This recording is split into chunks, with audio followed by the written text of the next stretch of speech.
Welcome back. El Nino का जोर और मानसून कमजोर। बात हो रही है सुपर एल नीनो की, जिसकी चेतावनी अब चौतरफा आ रही है। चाहे आईएमडी, चाहे स्काईमेट, चाहे इंटरनेशनल वेदर फोरकास्ट एजेंसी, सब अब उस खतरे के लिए आगाह कर रहे हैं। तो क्या मायने हैं भारत के लिए इसके? ब्रेक से पहले काफ़ी महत्वपूर्ण बातें हुई। क्विकली कुछ सवाल अपने एक्सपर्ट से लेते हैं। डॉक्टर खान, आपने वैसे काफ़ी कुछ जिक्र किया कि बहुत सारी चीज़ें बदल गई हैं, चेंज हो गई हैं, और अब सिस्टम्स पहले से ज़्यादा बेहतर हैं, डिजिटल सपोर्ट है। लेकिन क्या पिछले कुछ सालों में इस तरह की चीज़ों को देखते हुए हमारी जो खेती किसानी है, उसमें जो किसान है बेसिक लेवल पर, उन्होंने अपने तौर तरीकों में बदलाव किया है? उन्होंने अपने आप को इस तरह के जोखिम के लिए कितना तैयार किया होगा? देखिए, किसान लेवल पे तो बिल्कुल भी नहीं पहुंची है बात, और न उनका कोई सेंसिटाइजेशन है, न अवेयरनेस है, और न एक तरीके से कैपेसिटी बिल्डिंग हुआ है। तो वो न्यूज़ वगैरह में जितना भी सुन लें, नेशनल लेवल पे भी जो कोऑर्डिनेशन चाहिए इमरजेंसी रिस्पांस के लिए, वो मिसिंग है। अब ये एल नीनो का तो चलो 10 साल 5 साल में कभी आने का है, लेकिन क्लाइमेट चेंज का जो दिख रहा है ट्रेंड्स, वो तो परमानेंट है एंड ईयर आफ्टर ईयर आपको दिख रहा है।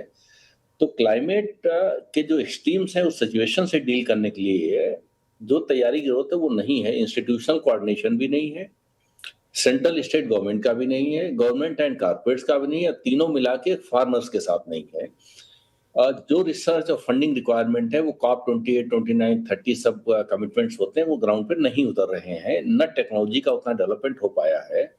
तो ये सब इश्यूज चल रहे हैं। मुझे लगता है कहीं ज्यादा बेटर ग्लोबल कोऑर्डिनेशन, कहीं बेहतर नेशनल कोऑर्डिनेशन, कहीं बेहतर नेशनल स्टेट कोऑर्डिनेशन, कहीं बेहतर दोनों का कारपोरेट कोऑर्डिनेशन एंड एक्सटेंशन के इंस्टीट्यूशंस एंड टेक्नोलॉजी के इंस्टीट्यूशन एंड फाइनेंसिंग मैकेनिज्म, इस सबको मिला के किसान को कैसे प्रिपेयर करें। और सबसे जो पावरफुल टूल इसमें हो सकता है वो प्रिसीजन एग्रीकल्चर का हो सकता है। अगर प्रिसीजन एग्रीकल्चर और माइक्रो इरिगेशन एक्सपेंड करते हैं तो मुझे लगता है एक्सट्रीम से डील करने में आसानी रहेगी। अब ये कोई टेक्स्ट बुक स्टोरी नहीं है कि क्लाइमेट चेंज है, वो सामने होता, जैसा आपने विपिन जी बताया कि ये सामने दिख रहा है। 4 साल पहले हम लोग फैमिली के साथ जा रहे थे जोधपुर से जैसलमेर, 5.5 घंटे का ड्राइव, पूरे 5.5 घंटे मूसलाधार बारिश हो रही थी, जिससे हमको लगा कि हम लोग चेरापूंजी में चल रहे हैं। तो ये देखने को मिल रहा है कि 2.5 साल की बारिश 2 घंटे में दुबई में पड़ चुकी है। 5 साल पहले दुबई जलमग्न हो गया था 4 साल पहले। तो ये सिचुएशन तो अपने देखने को मिल रही है। यूरोप में 4-4 डिग्री टेम्परेचर एक एक दिन में राइज हो रहा है। मैं तो 2021 की बात है, कोविड के जस्ट बाद, एक एम्स्टर्डम और जर्मनी में कितने दर्जन लोग मर गए थे क्योंकि 4-4.5 डिग्री टेम्परेचर राइज हो गया था। जिस होटल में थे, ना एसी लगा था, ना पंखे लगे थे, और टेम्परेचर हो गया था 40.5 डिग्री दैट डे। जी, तो ये सिचुएशन आ रही है, तो इसको डील करने के लिए जो सीरियसनेस की जरूरत है वो अभी मिसिंग है। ठीक है। तो ये तो हेडलाइंस बनी जिनका आपने जिक्र किया, और यही सबसे बड़ा सवाल आज का शर्मा जी आपसे, कि ये सुपर एल नीनो अब ऐसे वक्त में जा रहा है जब हम extreme global weather change, global warming और उससे गुजर रहे हैं। तो क्या इस बार का अनुभव कुछ बदला हुआ हो सकता है? जो ट्रेंड जैसे अभी तक हमें देखने को मिला है वही चलेगा। देखिए, इंडस्ट्रियल इरा से लेके अभी तक जब भी हम ग्लोबल वार्मिंग की बात करते हैं, कुल मिला के तापमान हम कहते हैं लगभग 1.4 डिग्री बढ़ गया है। अल नीनो या सुपर अल नीनो, इसका मतलब ये है, जैसे आप ही कवर कर रहे थे, प्रशांत महासागर सबसे बड़ा महासागर है, और उसके जो नीनो इंडिसेस ही है वो लाखों पर 20 मिलियन स्क्वायर किलोमीटर में तो उनकी मेजरमेंट होती है। एक बहुत बड़े एरिया में तापमान जब 2 डिग्री या 3 डिग्री के बीच 2.5 से उससे ज्यादा बढ़ जाएगा, तो वो ग्लोबल वार्मिंग में उसका एवरेज ऐड होगा।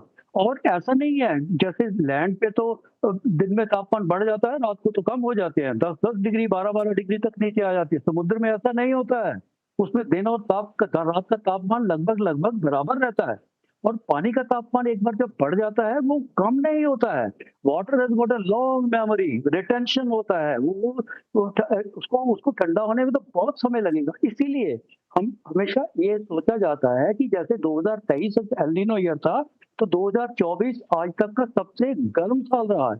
तो यही अंदेशा इस बार भी लग रहा है कि अगर 2026 में एक सुपर एल नीनो है, तो 2026 तो गर्म होगा ही होगा।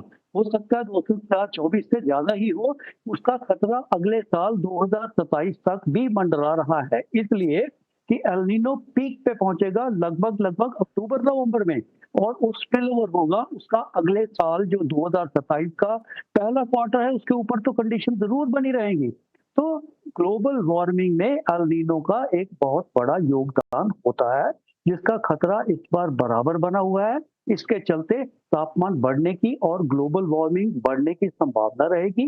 जो भी नए आंकड़े आएंगे, कोई आश्चर्य की बात नहीं होगी कि हम कहेंगे कि 2026 और 2027 अब तक के सबसे ज्यादा गर्म साल रहे। जी बिल्कुल सर, और इसी बात पे कंक्लूड करूंगा कि ये तो आप लोग तो एक्सपर्ट हैं और ये उस लिहाज से आप टेक्निकल बातें आपने हमें बताई, लेकिन जो आम जनता है जो डे टू डे में महसूस कर रही है, इंक्लूडिंग मी एंड अदर्स, चाहे वो देश के किसी भी क्षेत्र में हो, कि इतनी गर्मी जो अभी महसूस हुई वो पहले हाल फिलहाल में नहीं देखने को मिली। सुबह तो सुबह, दिन तो दिन, रातें भी बहुत ज़्यादा गर्म है।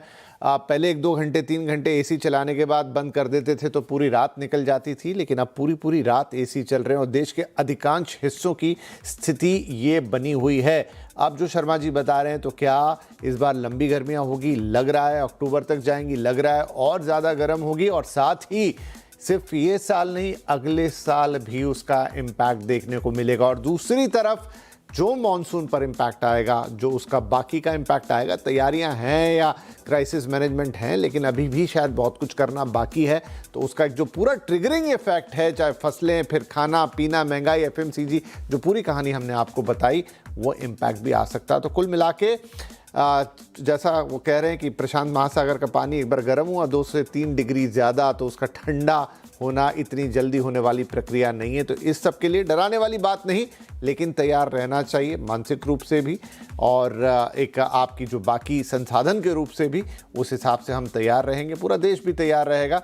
बाकी ग्लोबल वार्मिंग को कम करने के लिए लगातार प्रयास जारी, और अब शायद उनको बढ़ाने का और भी बड़ा वक्त है। बहुत बहुत धन्यवाद डॉक्टर खान और शर्मा सर, बहुत अच्छे इंसाइट्स आपने दिए हैं। एंड आई थिंक ये दर्शकों को शो काफ़ी पसंद आएगा, उनके लिए भी ये सब जानना बेहद ज़रूरी है। और साथ में हम उम्मीद करेंगे कि चलिए जितना भी एक्सट्रीम हो, लेकिन आखिर में एक उम्मीद हम छोड़ देते हैं कि शायद चीज़ें ठीक रहें, उतनी ख़राब ना हो। बहुत बहुत धन्यवाद, नमस्कार।